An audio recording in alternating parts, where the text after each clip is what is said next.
Pessoal, hoje eu vou te mostrar os 5 exercícios mais ineficientes da musculação segundo a biomecânica. E eu já te digo que o 5º exercício é o mais inútil de todos. E se você utiliza algum desses exercícios, meu querido ou minha querida, é melhor você pensar 2 vezes. Antes da gente começar a nossa aula exclusiva aqui no canal, já deixa o teu like, se inscreve, lembra de se inscrever, ativa o sininho para toda semana você estar recebendo conteúdos como esse. E lembrando que no dia 31 de março a gente vai abrir as inscrições para a turma 5 do curso Expert em Biomecânica. Chega de papo, solta a vinheta e bora pro conteúdo.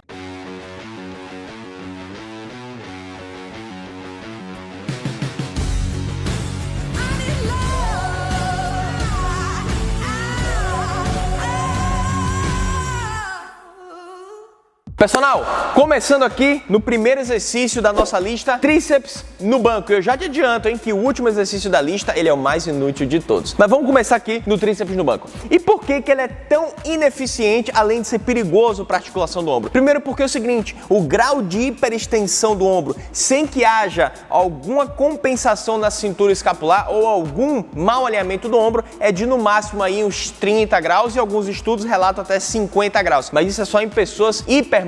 Pelo fato dessa hiperextensão ser limitada a pessoas que já têm pouca mobilidade do ombro, quando se executa o tríceps no banco, nessa amplitude excessiva de hiperextensão do ombro, o que acontece? A tendência é a cabeça do ombro deslizar, excessivamente, para frente. Tá sentindo o ombro, Fernanda?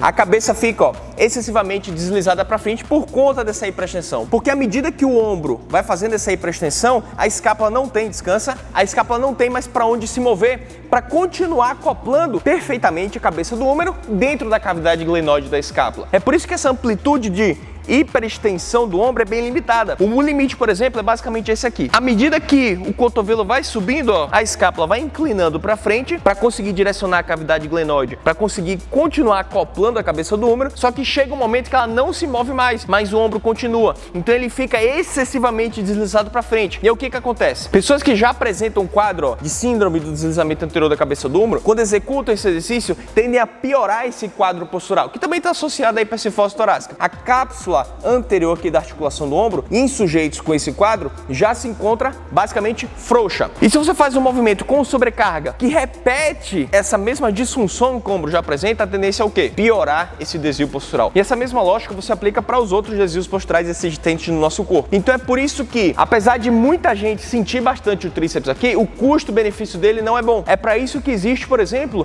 o tríceps mergulho na própria máquina, onde a pegada fica na frente. É o que acontece? Você vai ter um arco maior de movimento sem que ocorra esse deslizamento anterior do húmero. Mas existe uma forma correta de executar esse tríceps mergulho na máquina. E essa aula completa você encontra dentro do meu curso, o Expert em Biomecânica. Mas voltando aqui, então perceba que à medida que ocorre a fase excêntrica, o ombro dele faz uma hiperextensão muito excessiva, a escápula não tem mais para onde inclinar e o ombro acaba deslizando excessivamente para frente.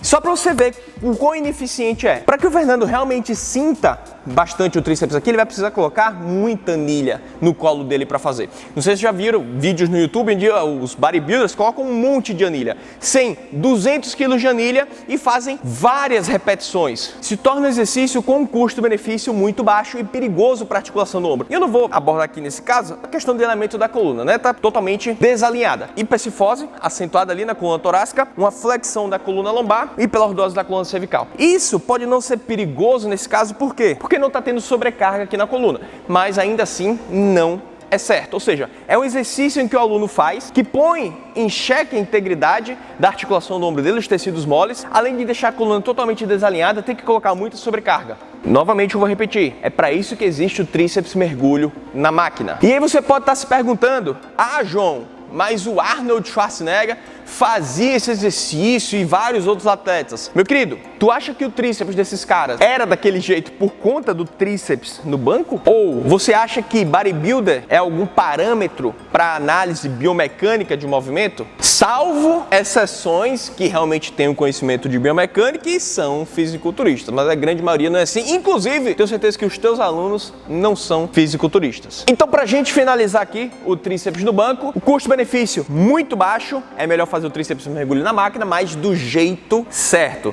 E novamente, o jeito certo você encontra na aula completa do meu curso, o Expert em Biomecânica. Então, se o teu aluno apresenta deslizamento anterior da cabeça do ombro e você fizer esse exercício como todo mundo faz, meu querido, eu sinto muito, você vai perpetuar, você vai piorar o desvio postural do teu aluno. E isso acontece quando o personal não entende nada de biomecânica, então não entende nada de musculação. Personal, vamos agora para o segundo exercício da nossa lista, que é o... Como é que se chama isso aqui, Fernando? Supino com anilha? Pressão com anilha, supino com pressão, enfim. É o supino com anilha entre as mãos. E cara, por que esse exercício, não tô dizendo que ele não serve ou que ele não funciona, presta atenção. Aqui a gente está abordando o quê? Custo-benefício do exercício. Por que esse exercício pode ser válido? A grande força que está sendo exercida durante o exercício é o quê? É uma contração isométrica para apertar a anilha, forçando o quê? Uma adução horizontal do ombro. Esse movimento aqui. O movimento principal que o peitoral maior executa, fora os outros músculos secundários, como bíceps, dilatório anterior, coracobraquial. Mas o movimento principal, que o tipo de contração principal é a contração isométrica, que a gente já sabe que não é melhor para hipertrofia se comparada ao quê? A uma contração dinâmica, onde ocorre o quê? Todo o arco de movimento, a fase concêntrica, o encurtamento máximo do músculo e o quê? A fase excêntrica, o estiramento, o alongamento do músculo.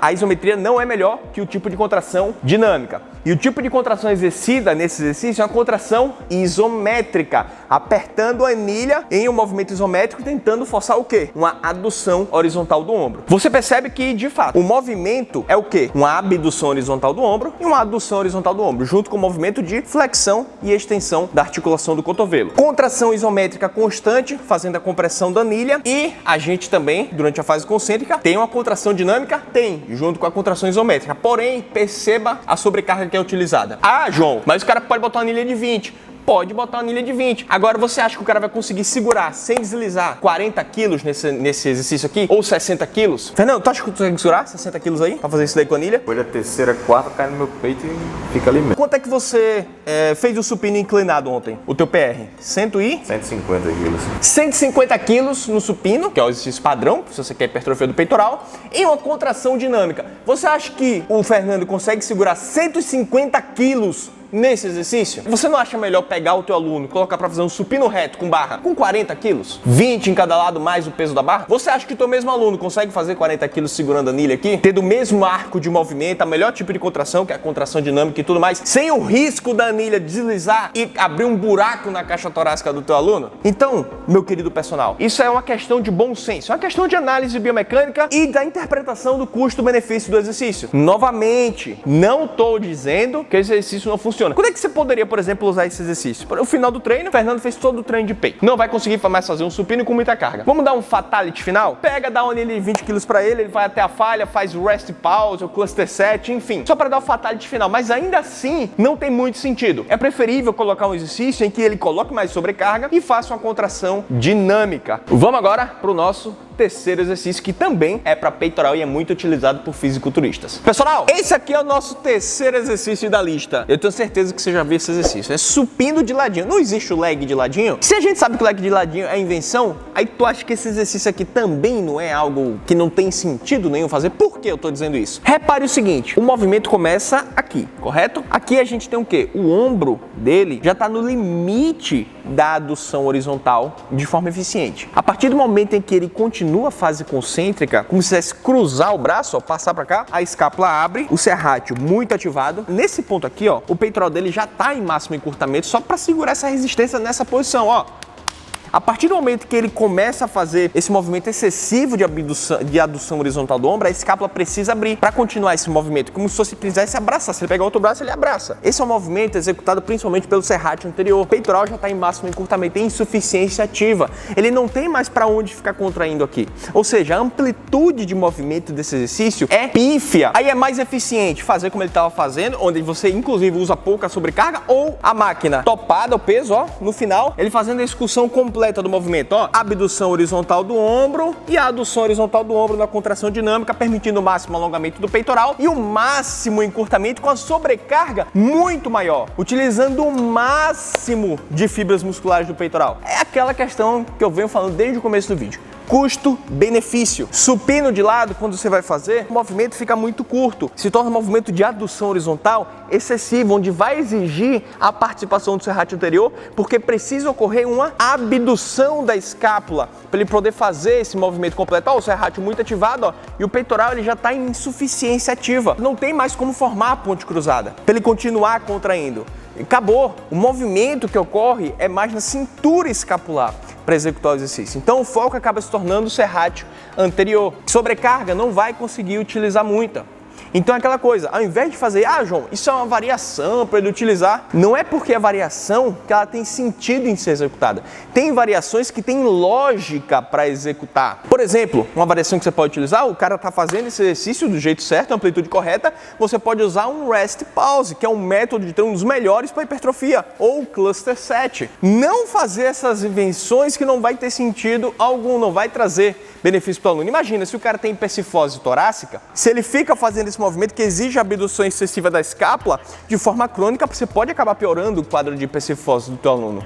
Consegue compreender onde a gente quer chegar? Então você tem que partir sempre do custo-benefício. Conseguiu compreender isso aí? Pessoal, vamos agora para o quarto exercício da nossa lista e que ele é muito utilizado. Eu nunca vi homem fazer. Já viu homem fazer? Eu nunca vi homem fazer, não. Geralmente é mulher. Geralmente é a mulher que faz. Que seria qual, Fernando? É o agachamento. O agachamento cadeirinha, né? Agachamento isométrico na parede. Não, e bota mais pra frente esse pé aí. Agachamento isométrico na parede. Um exercício muito utilizado por mulheres. Esse exercício é uma estratégia que muitos personagens utilizam depois, por exemplo, de um agachamento livre ou de um leg press, né? Ou de um hack. Aí pega o aluno para pensar que o treino tá intenso, que vai potencializar a hipertrofia, coloca o aluno agachado na parede igual um imbecil. E ainda coloca o quê? Um monte de anilha na coxa do aluno. Só que, pessoal, você tem que entender o seguinte, cara, presta atenção. É um exercício o quê? Isométrico, meu querido. Isometria. A isometria não é melhor que a contração dinâmica para hipertrofia. Para que a isometria tenha o benefício de hipertrofia e que se equipare à contração dinâmica, essa isometria precisa ocorrer em todos os ângulos do arco de movimento. Ou seja, ele tem que ficar aqui em 90 graus, aí ele tem que ficar em 91, 92, 93, 94, 95. Ou seja, começar lá de cima e agachando e fazer aquele tempo de isometria em todas as angulações específicas da articulação do joelho. Por quê? Se ele ficar aqui só em 90 graus, ele vai adquirir força apenas nessa angulação específica e não em todo, por exemplo, em todo o quadríceps, entendeu? Você compreendeu o que eu estou dizendo? Aí você vai achar que essa variação, que a isometria só ocorre em 90 graus, é melhor do que fazer um agachamento livre com muito mais carga, com a contração dinâmica, com a técnica aplicada do jeito certo? Não é mais eficiente, querido. E muito menos você colocar para o aluno ficar... Tá cansando já, Fernando? É porque eu treinei perna, hoje você esqueceu. Levanta aí, vamos segurando, senão o Fernando aqui vai morrer. Então, meu querido, você fazer a cadeira isométrica só para que você dá aquele fatality final no aluno, para ele morrer, para queimar o quadríceps, não vai ter sentido, não tem lógica alguma. Quer fazer um superset? Faz o agachamento livre, aí eu também não vejo muito sentido nisso, porque se o aluno consegue fazer algum outro exercício, né, depois de um agachamento livre, bem feito, meu querido, eu sinto muito, tem alguma coisa errada nesse agachamento livre. Agora, se você realmente quiser, por exemplo, o aluno faz um leg press, você bota ele para fazer um agachamento com halter. Você faz um leg press, coloca ele para fazer o quê? Um avanço dinâmico, passada na academia, obviamente, com a biomecânica corretamente aplicada.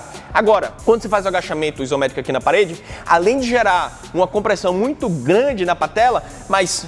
logicamente, isso não vai ter nenhum tipo de malefício, porque a patela aguenta essa pressão. Porém, se o aluno, por exemplo, tiver o quê? Uma tendinite do quadríceps, ou o aluno tiver uma condropatia patelar, essa força de compressão, esse aperto do tendão do quadríceps na patela pode aumentar o quê? O grau da inflamação. Então, o aluno pode sentir o quê?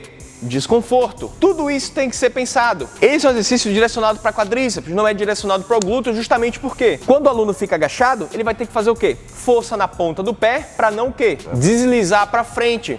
Quando você aplica essa força estritamente na ponta do pé, a força de reação vai fazer com que você exija muito mais do quadríceps para ficar nessa posição. Como se quisesse fazer o quê? Uma extensão do joelho, ao invés de uma extensão de quadril, que seria o inverso com a aplicação de força ali no calcanhar. Então, o custo-benefício desse exercício não tem sentido. Novamente, o que vai ser fortalecido no quadríceps é só nessa angulação específica de 90 graus. Para que a hipertrofia tenha benefício, você vai precisar que ela seja feita em todo o arco de movimento, ou seja, ficar 1 minuto aqui, 1 minuto e 91 graus, e 92, 93, começando do zero e, enfim, de cima a baixo. 1 minuto em cada posição, ou seja, o treino do sujeito vai ser só cadeira isométrica, o treino inteiro na academia. Consegue entender que não tem como comparar, por exemplo, um agachamento isométrico na parede com leg press, hack linear? um avanço, um agachamento no Smith, agachamento livre, enfim, tudo questão de custo-benefício. Vamos para o nosso último exercício, que é o mais inútil de todos. Personal, esse é o último exercício da nossa lista e é o exercício mais inútil que existe na musculação. Meu querido, se tu é personal e prescreve esse exercício, rapaz, tá com um sério problema, meu velho. Primeiro detalhe, esse é um exercício que não vai ter muita amplitude de movimento. O aluno vai ter que parar com o quadril basicamente aqui, ó, no máximo 90 graus, no máximo 100 graus de flexão de quadril. Por quê? Se ele passar disso daqui, ó, a pelve dele vai subir de um lado e a outra vai cair, gerando uma escoliose. Você acha que isso é normal? Não é, né, meu caro? O quadril vai ficar basicamente aqui em 90 graus e olha que tem pessoas que nessa amplitude aqui já apresentam o desnivelamento da pelve porque não tem mobilidade nem flexibilidade suficiente nos músculos ali dessa rotatória, que é a nossa pelve, onde parte músculos em diversas direções e sentidos. Ele não vai conseguir fazer o exercício da forma eficiente nem nessa amplitude, vai ter que ser ainda mais baixo. E quando ele faz o movimento da extensão de quadril, né, apertando a placa para baixo, o quadril nem faz o movimento completo até a posição 0 grau. Ou seja, se torna um exercício com pouca amplitude de movimento. Olha lá, pessoal, na vista posterior, o que é que você vê? Olha o que acontece com a coluna dele, ó. Subiu, fase excêntrica, parou. Ó, aqui ele está em 90 graus de flexão de quadril, mas olha como é que já está a coluna dele. Olha a escoliose com a convexidade para a direita, a concavidade para a esquerda, pelve esquerda mais alta, pelve direita mais baixo. Aí, por exemplo, se o teu aluno já apresenta um desnivelamento da pelve de forma postural, ele já vai apresentar, obviamente, uma escoliose na lombar. Você fazer isso daqui, o que é que vai acontecer, meu querido personal? Você piora o quadro da escoliose do teu aluno, do desnivelamento da pelve e do posicionamento da articulação do quadril e do joelho. Ou seja, você caga o seu aluno inteiro quando você prescreve esse tipo de exercício com essa técnica precária. E quanto mais o aluno sobe, ó, mais se acentua essa escoliose. E geralmente quando o aluno faz o movimento, ó, até lá embaixo, o que acontece? A pelve do outro lado sobe e agora aqui estava mais alta, está mais baixa, a escoliose já mudou de lado. Olha que beleza de exercício que é isso daqui. Ainda tem um detalhe. Você não pode acrescentar muita sobrecarga nesse exercício, porque o aluno não tem um apoio, por exemplo, nos ombros. Porque essa máquina, quando você aperta a placa em direção ao solo, a força de reação vai fazer o quê? Empurrar você para cima. Isso é física, tá? Ensino médio, hein, galera? Força de reação. Apertou a placa para baixo, vai gerar uma força contrária empurrando você para cima e não tem apoio no ombro para o sujeito poder executar isso. Ele vai ter que se sustentar ou empurrando aqui o apoio da barra para cima, que não vai ter muito sentido também, ou segurando com muita força aqui na base do graviton. Ou seja, não dá para colocar muita sobrecarga, amplitude de movimento baixa e uma facilidade absurda de gerar movimentos compensatórios na pelve e na coluna lombar do teu aluno. Por que não utilizar, já que você quer enfatizar a extensão de quadril, né, que é o movimento para glúteo, por que não fazer um agachamento livre? Por que não fazer, por exemplo, o step up? Por que não fazer um recuo? Por que não fazer a elevação pélvica? Por que não fazer um levantamento terra? Os exercícios principais para a hipertrofia do nosso querido glúteo máximo, os feixes inferiores aqui no caso, que são os feixes que fazem de fato a extensão de quadril. Não tem sentido nenhum. Fernando, tu prescreve glúteo no graviton para as tuas alunas? Deus o livre. O que você acha do personal que prescreve glúteo no graviton para as alunas? Ele precisa de outro personal. O personal que prescreve glúteo no graviton para as alunas precisa de um professor, precisa de outro personal. Mas, meu querido, isso só acontece por quê? Porque 99%, e ainda estou sendo bonzinho, dos personal trainers aqui no Brasil, eles são totalmente incapacitados para atuar dentro de um salão da academia. Porque, personal, se tu não domina nem o básico da biomecânica, que é a ciência do movimento, infelizmente você não entende absolutamente nada de musculação. E olha que aqui nessa aula que você assistiu até agora, eu estou falando de conceitos básicos, são coisas muito simples. Agora imagina se você fosse preciso você fazer análise biomecânica, o escaneamento de todos os exercícios da musculação, de todos os grupos musculares. Seja sincero comigo, você ia conseguir fazer tudo? Você entende tudo sobre todos os exercícios da musculação, todos os porquês, os músculos, eixo de movimento, forma correta? Você sabe identificar um padrão alterado de movimento em todos os exercícios? Você sabe como corrigir? Você sabe qual é o melhor exercício e qual a técnica tem que ser aplicada para corrigir uma hiperlordose lombar, uma hipercifose torácica, um deslizamento anterior da cabeça do húmero, uma anteriorização da cabeça, um joelho valgo, um joelho varo, um pé pronado, uma pitose abdominal, prescrição de treino e orientação para hernia de disco, condromalácia patelar, epicondilite, síndrome de impacto no ombro. Tá entendendo onde eu quero chegar? Alterações da cintura escapular. Como é que você corrige cada alteração da cintura escapular? Aplicando os exercícios da forma correta. Se você não domina a biomecânica, você não entende absolutamente nada de musculação. Meu querido ou minha querida personal, chegamos ao final de mais uma aula exclusiva aqui do canal. Só batendo na tecla do seguinte, falei bastante, né, de fisiculturista e tudo mais. Se você for um fisiculturista, não entenda errado. Aqui a gente está abordando o quê? A biomecânica aplicada na prática para o personal aplicar com os alunos dele na academia que não são fisiculturistas. É para o personal que quer, de fato, se tornar um treinador, se tornar um expert em biomecânica, quer saber corrigir desvios posturais, prevenir lesão, reabilitar, maximizar a hipertrofia, e para isso não precisa utilizar variações sem sentido, sem lógica. Se você quiser continuar utilizando todos esses exercícios que eu acabei de falar aqui, be my guest. Faça o que você quiser. Cada treinador tem a sua metodologia. Aqui eu estou falando algo que tem um pouco, né, aparentemente, de lógica. Então você usa se você quiser. Aqui ninguém está te obrigando a absolutamente nada. Pondere, veja a questão de custo-benefício, aí você monta a prescrição de treino e orienta do jeito que você quiser. Só passando para te lembrar que no final de março, mais especificamente no dia 31 de março, serão abertas as inscrições para a turma 5 do meu curso Expert em Biomecânica, o maior curso do Brasil, com mais de 180 aulas. A coisa absurda, análise biomecânica de todos os exercícios da musculação, de absolutamente todos os grupos musculares, onde você vai aprender a escanear tudo, a identificar os padrões alterados de movimento, saber como corrigir, para você conseguir corrigir desvios posturais, prevenir lesões, reabilitar, potencializar a hipertrofia e, de fato, se tornar o ou a melhor personal que já existiu na história da tua cidade, uma verdadeira autoridade, o mais capacitado de todos e o principal, o mais desejado, podendo cobrar o quanto tu quiser na hora aula, tendo fila de espera ou até trabalhando menos do que toda a concorrência e ganhando muito mais do que todos eles, principalmente com a tua consultoria online, sabendo utilizar o teu Instagram, que isso a gente também ensina dentro do curso. Então é isso aí, chegamos ao final de mais uma aula. Lembra de deixar o like, lembra de se inscrever aqui no canal, ativar o sininho para toda semana você estar recebendo conteúdos exatamente como esse. Clica no card aqui para você ver as aulas que já estão disponíveis e até a próxima aula. Essa é uma máquina para fazer panturrilha, galera. Não é para peito. Quem achou que essa máquina era para peito... Quando falhar, você dá o toque aqui na panturrilha. Sabe o que é legal ele? Quando sua esposa tá cansada assim, você faz aqui, ela fica sentada aqui e você fica de boa. Só serve pra isso, eu acho.